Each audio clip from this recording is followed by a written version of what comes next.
Farmed salmon और 6 अन्य जहरीले खाद्य पदार्थ। ये कहना सही होगा कि हम अक्सर इस बात को अनदेखा कर देते हैं कि हमारे सामने रखे खाने के पीछे क्या कुछ है। खुशकिस्मती से आज के जमाने में वक्त ऐसा है कि लोग अपने खाने के प्रति काफी कॉन्शियस और क्रिटिकल हो गए हैं। लोगों द्वारा एनिमल प्रोडक्ट कंजम्पशन को दूर रखना एक आंदोलन बन गया है और नेचुरली हम इस बारे में और जानने लगे हैं कि क्यों लोग अपनी डाइट से इस पहलू को दूर कर रहे हैं। उदाहरण के लिए, क्या आप जानते हैं कि कुछ खाद्य पदार्थ बहुत जहरीले हो सकते हैं?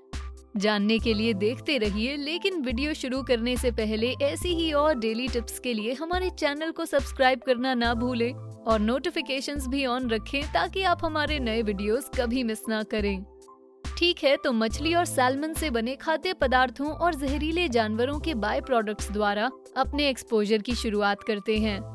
फिले ओ फिश के director Nicholas Daniels fish industry की तरफ एक क्रिटिकल लुक देते हुए दुनिया भर के फिश फार्म्स और फैक्ट्रीज की जांच करते हुए एक व्यापक पहल शुरू करते हैं ताकि लोगों को उनके द्वारा कंज्यूम की जाने वाली मछली पर एजुकेट किया जा सके। हालांकि मछली पकड़ने की हमारी धारणा थोड़ी रोमांटिक है, लेकिन जब बात बड़े पैमाने पर खाद्य उत्पादन की हो तो कहानी कुछ और ही है।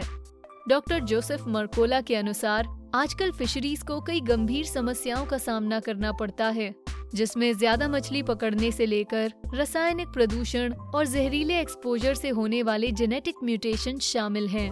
इस डॉक्यूमेंट्री के निर्माता कहते हैं कि घनी खेती और वैश्विक प्रदूषण के चलते हमारे द्वारा खाई जाने वाली मछली एक घातक केमिकल कॉकटेल में बदल गई है।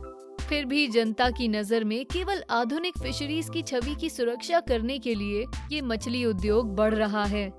ये जांच पड़ताल नॉर्वे में आगे बढ़ती है, जहां वो आजकल फिशरीज में इस्तेमाल किए जाने वाले केमिकल्स पर नजर डालते हैं। कर्ट ओडेकाल्व नामक एक सम्माननीय नॉर्वेजियन एनवायरमेंटल एक्टिविस्ट का मानना है कि सैल्मन की खेती करना पर्यावरण और इंसानी सेहत दोनों के लिए विनाशकारी है।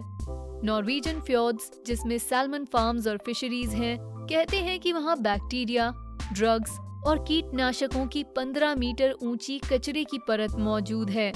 सी फ्लोर लगभग खत्म हो चुका है और समुद्री खेत खुले पानी में मौजूद होने की वजह से प्रदूषण को रोकने का कोई तरीका नहीं। 20 लाख से भी ज्यादा सैल्मन भीड़ भरी जगह में रखी जा सकती हैं और इस भीड़ भाड़ से बीमारियां होती हैं जो स्ट्रेस्ड सैल्मन की वजह से तेजी से फैलती हैं। हालांकि मछली को हमेशा से सेहतमंद खाना माना गया है, लेकिन ओडेकाल्व कहते हैं कि आज की फार्म्ड सैल्मन दुनिया के सबसे जहरीले खाने में से एक है।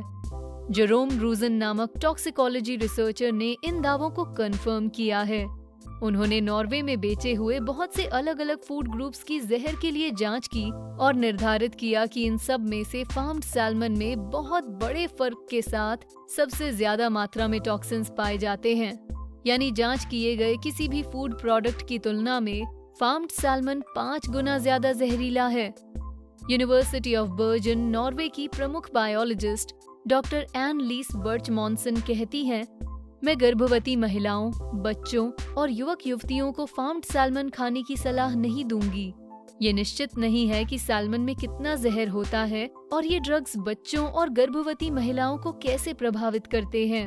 वो कहती हैं कि फार्म्ड सैल्मन में पाए जाने वाले दूषित पदार्थों का दिमाग के विकास पर गलत प्रभाव पड़ता है, जिससे ऑटिज्म हो सकता है और साथ साथ ये शरीर के इम्यून सिस्टम और मेटाबॉलिज्म के ऑर्गन सिस्टम्स को भी प्रभावित करता है। लिविंग ट्रेडिशनली के अनुसार महीने में एक बार से ज्यादा फार्म रेस्ड सैल्मन खाने से भविष्य में आपको कैंसर होने का खतरा बढ़ सकता है, क्योंकि सैल्मन में कैंसर पैदा करने वाले केमिकल्स और डायऑक्सिन्स की बड़ी मात्रा होती है। साथ ही फार्म्ड सैल्मन की वजह से आपके शरीर में इन्फ्लेमेशन भी हो सकता है, जिसकी वजह से cancer, diabetes, arthritis, coronary artery की बीमारी और एल्जाइमर्स जैसी बीमारियां हो सकती हैं। इस सबूत से पता चला है कि फार्म्ड सैल्मन हमारे शरीर और पर्यावरण दोनों को नुकसान पहुंचाती है। हालांकि मछली खाना काफी सेहतमंद होता है, लेकिन इस इंडस्ट्रियल एज में हमें सोच समझकर सही मछली चुननी चाहिए। डॉक्यूमेंट्रीज ऐसे बहुत से फैक्ट्स और रिसर्च दिखाती हैं जिसकी वजह से लोग प्रोसेस्ड फूड्स और एनिमल प्रोडक्ट्स खाने से पहले 2 बार सोचते हैं। ऐसे कई ऑल्टरनेटिव फिश और फूड चॉइसेस हैं जो खाने के लिए सेहतमंद होते हैं और इस बारे में जानकारी हासिल करना बहुत जरूरी है कि आप क्या खा रहे हैं और वो आपकी प्लेट तक कैसे पहुंच रहा है। अब जब हमने सैल्मन और मछली की बात कर ली है तो हम कुछ और खाद्य पदार्थों के बारे में जानेंगे जो इतने ही या इससे थोड़े कम जहरीले होते हैं। पहला, फलों के बीज। याद है ना, मम्मी कहती थी कि सेब के बीज मत खाना। वो तो कहती थी कि ऐसा करने से पेट में पेड़ उग जाता है, लेकिन सच बात तो ये है कि ये काफी जहरीले होते हैं। यही बात चेरी, पीच और एप्रिकॉट के बीजों के लिए भी होती है। इन बीजों में प्रूसिक एसिड नामक एक तरह का हाइड्रोजन साइनाइड पाया जाता है और साइनाइड के बारे में आपको जान लेना चाहिए कि ये काफी जहरीला होता है। बस इसमें तरबूज के बीज शामिल नहीं, क्योंकि इनमें विटामिन बी, पोटेशियम, मैग्नीशियम और जिंक जैसे पोषक तत्व होते हैं जिनके बहुत सारे हेल्थ बेनिफिट्स होते हैं। माफ कीजिए, हमारा मतलब आपको कंफ्यूज करना नहीं। आपको किसी भी तरह के बीज नहीं खाने चाहिए। दूसरा, रूबार्ब यानी रेवंत चीनी। रूबार्ब के लाल स्वादिष्ट हिस्से के बारे में आपको कोई चिंता नहीं करनी। चिंता की बात है उसकी पत्तियां। इन पत्तियों में ऑक्सैलिक एसिड होता है जिससे पथरी हो सकती है। तीसरा, नटमेग यानी कि जायफल। अगर आपने बचपन में अपनी दादी नानी के हाथ का खाना खाया है तो आपने जायफल का स्वाद जरूर चखा होगा। और क्या आप इसके प्रभाव से वाकिफ हैं? अगर नहीं तो इससे पहले कि हम आपको इसके प्रभाव के बारे में बताएं, हम बच्चों को ये बताना चाहेंगे कि इसे घर पे ना आजमाएं। Journal of the royal society of medicine की एक रिपोर्ट के अनुसार लगभग 5.5 ग्राम जायफल से शरीर में ऐंठन पैदा हो सकती है और लगभग 8.5 ग्राम से दौरे पड़ सकते हैं। एक पूरा टुकड़ा जायफल खाने से नटमेग साइकोसिस हो सकता है, जिसके बाद ऐसा महसूस होता है जैसे तबाही आ गई हो। चौथा, काजू। अगर आप अभी काजू खा रहे हैं तो चिंता मत करिए, आपको रुकने की जरूरत नहीं। जो काजू आप दुकान से खरीदते हैं उन्हें भाप देकर उन पर से सारे जहरीले केमिकल्स निकाल दिए जाते हैं। लेकिन अगर आपको कभी जंगल में काजू मिले तो उन्हें मत खाइए। ऐसा इसलिए क्योंकि उनमें उरुशियल नामक एक चीज होती है जो पॉइजन आइवी में भी पाई जाती है। पॉइजन आइवी या पॉइजन ओक की ही तरह इसका भी वही खुजली वाला इफेक्ट होता है। इस केमिकल की ज्यादा मात्रा जानलेवा साबित हो सकती है, खासकर अगर आपको इससे एलर्जी हो तो। कुल मिलाकर जब तक काजू किसी पैकेट या डब्बे में ना मिले तब तक उनसे दूर रहें। पांचवा, कासवा। जी हाँ, कासवा। दक्षिण अमेरिका में पाई जाने वाली ये जंगली झाड़ी जो कि अफ्रीका और एशिया में भी उगती है, बहुत लोकप्रिय है क्योंकि ये चावल और मक्के के बाद कार्बोहाइड्रेट्स का तीसरा सबसे बड़ा सोर्स है। लेकिन चाहे कुछ भी हो, आपको इस पौधे की जड़ें और पत्तियां कभी नहीं खानी चाहिए क्योंकि इनमें ढेर सारा साइनाइड होता है।